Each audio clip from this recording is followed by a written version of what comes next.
మంచి వాళ్ళే ఎందుకు ఎక్కువగా బాధపడతారు? హలో, హాయ్, నమస్తే, అస్సలాం అలైకుం. నేనిలా ఉన్నాను. మరి మీరెలా ఉన్నారు? ఈ ప్రపంచంలో ఒక ప్రశ్నకు చాలామందికి సమాధానం దొరకదు. అదే, నేనెవరికీ చెడు చెయ్యలేదు, అయినా నా జీవితంలో ఇన్ని కష్టాలు ఎందుకు అని.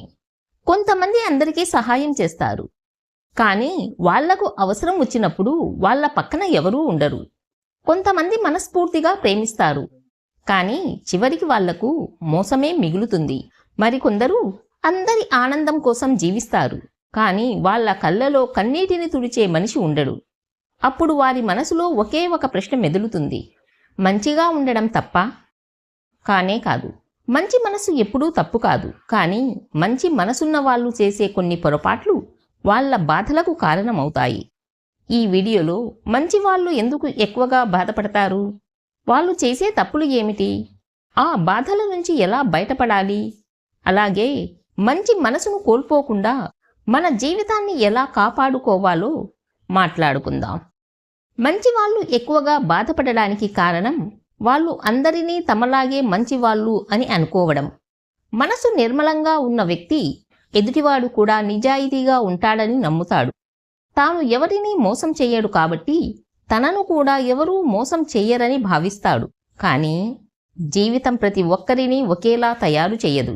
కొంతమంది మన మంచితనాన్ని ప్రేమగా చూస్తారు, మరికొందరు అదే మంచితనాన్ని అవకాశంగా చూస్తారు. ఎప్పుడూ పర్వాలేదు, నేనే చేస్తాను, వాళ్లకు కష్టం రాకూడదు అని ఆలోచించే వ్యక్తి ఒకరోజు తన కష్టాలను మాత్రం ఒంటరిగా మోయాల్సి వస్తుంది. ఎందుకంటే అందరికీ అలవాటైపోతుంది ఈ వ్యక్తి ఎప్పుడూ సహాయం చేస్తాడని. గుర్తుంచుకోండి, మంచిగా ఉండడం గొప్ప విషయం, కానీ ప్రతి ఒక్కరిని గుడ్డిగా నమ్మడం మాత్రం మంచితనం కాదు, అది అమాయకత్వం అవుతుంది. మీరు అందరి కోసం మీ సమయాన్ని, మీ ఆనందాన్ని, మీ మనశ్శాంతిని త్యాగం చేస్తే చివరికి మీరు ఖాళీగా మిగిలిపోతారు. అందుకే జీవితంలో ఒక విషయం ఎప్పుడూ గుర్తుంచుకోండి: మంచి మనసుండాలి, కానీ మన విలువను తగ్గించుకునేంత మంచి వాళ్ళుగా మాత్రం ఉండకూడదు.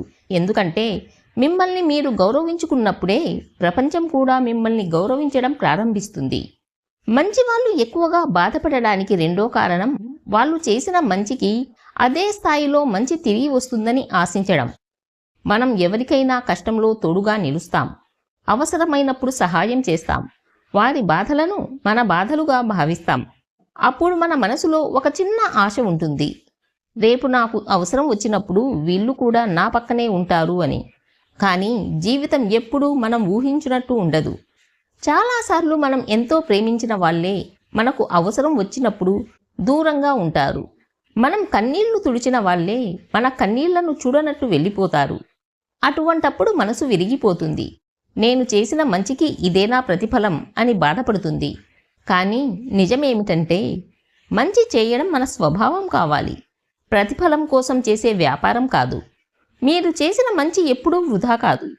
అది అదే వ్యక్తి ద్వారా తిరిగి రాకపోవచ్చు, కానీ జీవితంలో ఎప్పుడో ఒక రూపంలో ఊహించని సమయంలో మీకు తిరిగి వస్తుంది. కాబట్టి మీ మంచితనాన్ని మార్చకండి, కానీ ఎదుటివారి మీద ఎక్కువ ఆశలను మాత్రం తగ్గించుకోండి. ఎందుకంటే ఆశలు తక్కువగా ఉంటే మనశ్శాంతి ఎక్కువగా ఉంటుంది. మనశ్శాంతి ఉన్న చోటే నిజమైన ఆనందం ఉంటుంది. మంచి మనసున్న వాళ్ళలో చాలామందికి ఉండే మరో అలవాటు ఎదుటివారికి కాదు అని చెప్పలేకపోవడం.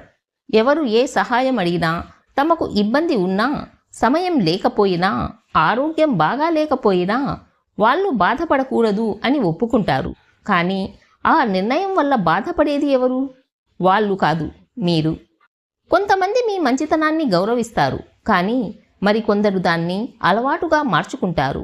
మీరు ఎప్పుడూ అందుబాటులో ఉంటారని, ఎప్పుడూ సహాయం చేస్తారని భావిస్తారు. ఒకసారి మీరు చెయ్యలేకపోతే అది వాళ్లకు తప్పుగా కనిపిస్తుంది. ఎంత విచిత్రమో చూడండి. 100 సార్లు సహాయం చేసిన వ్యక్తిని ఎవరూ గుర్తుపెట్టుకోరు, కానీ ఒక్కసారి చేయలేకపోతే మాత్రం అదే గుర్తుంటుంది. అందుకే గుర్తుంచుకోండి, కాదు అని చెప్పడం స్వార్థం కాదు, మీ జీవితానికి మీరు పెట్టుకునే ఒక ఆరోగ్యకరమైన హద్దు. మీ సమయం విలువైనది, మీ మనశ్శాంతి విలువైనది, మీ ఆరోగ్యం కూడా అంతే విలువైనది.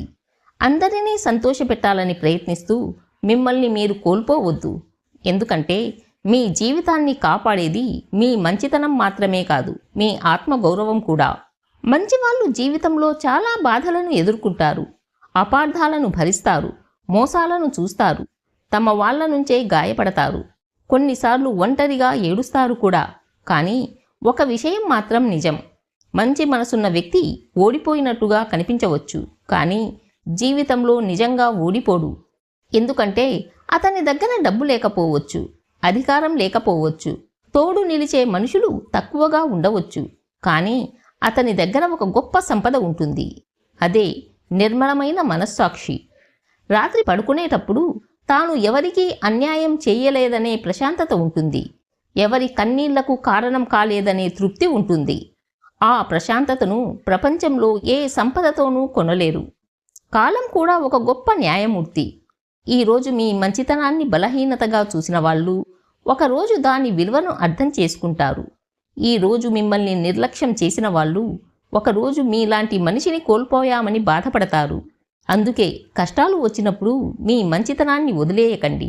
ఎందుకంటే చెడుగా మారడం సులభం, కానీ బాధల్లో కూడా మంచిగా ఉండడం గొప్పతనం. మీ ప్రయాణం కొంచెం కష్టంగా ఉండవచ్చు, మీ మార్గం కొంచెం ఒంటరిగా ఉండవచ్చు, కానీ చివరికి గెలిచేది ద్వేషం కాదు, ప్రేమే. మోసం కాదు, నిజాయితీ. చెడు కాదు, మంచితనం. అందుకే ఎంత బాధ వచ్చినా, ఎంత నిరాశ ఎదురైనా మీ మంచి మనసును కాపాడుకోండి. అదే మీ అసలైన బలం. మంచివాళ్ళు బాధపడతారు, ఇది నిజం, కానీ ఆ బాధ వాళ్లను బలహీనులను చెయ్యడానికి కాదు, మరింత బలమైన మనుషులుగా మార్చడానికి వస్తుంది. జీవితంలో ప్రతి మంచికి వెంటనే ప్రతిఫలం రాకపోవచ్చు, ప్రతి నిజాయితీకి వెంటనే గౌరవం దక్కకపోవచ్చు, ప్రతి ప్రేమకు తిరిగి ప్రేమ లభించకపోవచ్చు. అయినా మంచితనాన్ని ఎప్పుడూ వదిలేయకండి. కానీ ఒక విషయం మాత్రం గుర్తుంచుకోండి, మంచిగా ఉండండి, అమాయకంగా ఉండొద్దు. ప్రేమించండి, కానీ మిమ్మల్ని మీరు మర్చిపోయేంతగా కాదు. సహాయం చేయండి, కానీ మీ మనశ్శాంతిని కోల్పోయేంతగా కాదు. మీ జీవితానికి విలువ ఇవ్వండి, మీ ఆత్మగౌరవాన్ని కాపాడుకోండి. ఎందుకంటే మిమ్మల్ని మీరు గౌరవించుకున్నప్పుడే ప్రపంచం కూడా మిమ్మల్ని గౌరవిస్తుంది. చివరిగా ఒక మాట, మంచి మనిషిగా ఉండడం ఓటమి కాదు, అది జీవితంలో సాధించగలిగే గొప్ప విజయం. ఈ వీడియో మీకు నచ్చినట్లయితే లైక్ చేయండి, షేర్ చేయండి అండ్ సబ్స్క్రైబ్ చేయడం మర్చిపోవద్దు. మరో మంచి వీడియోతో మళ్ళీ కలుద్దాం.